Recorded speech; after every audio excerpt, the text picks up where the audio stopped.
make sure that programs keep running. Why not an inspector general for everything just to keep track of their spending? To Republican Illinois Congressman Peter Roskam, who says you start with the health care law.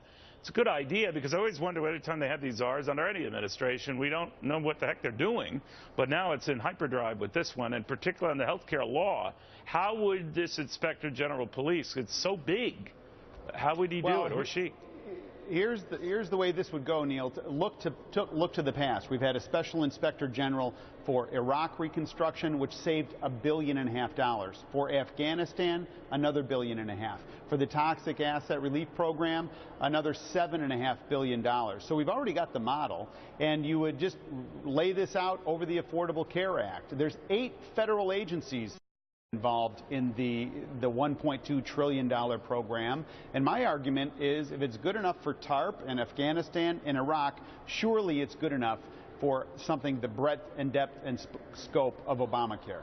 Now, as far as I understand, Mr. Chairman, a president can go ahead and appoint a czar. He can just do that. And this president seems to go kind of out of control with that, but I guess he can do it. Do you guys have the power to inspect or to appoint inspector generals to keep on top of them?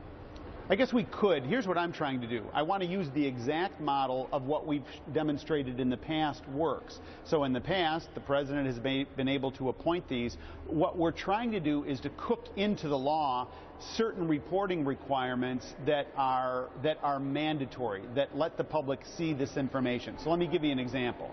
We had Secretary Sebelius before the Ways and Means Committee last year, and I asked her some questions about the tax credit program under Obamacare.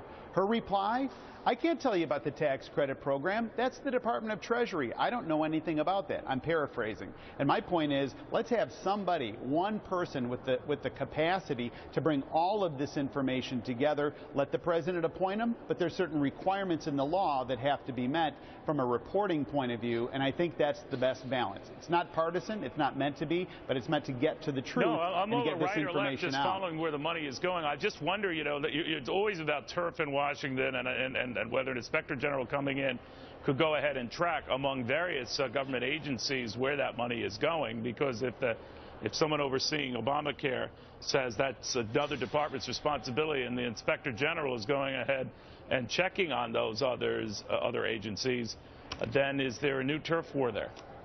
Well, I don't think so, because you settled the turf battle. You say the special inspector general has jurisdiction here, period, paragraph, end of letter.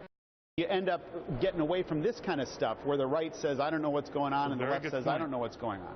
So I think that there's a way to get to this and to get these numbers out. Because, look, right now the Congressional Budget Office has said, we can't even score Obamacare anymore. It's so overwhelming. Let's get to these facts, let's get to these numbers, and let's save some money.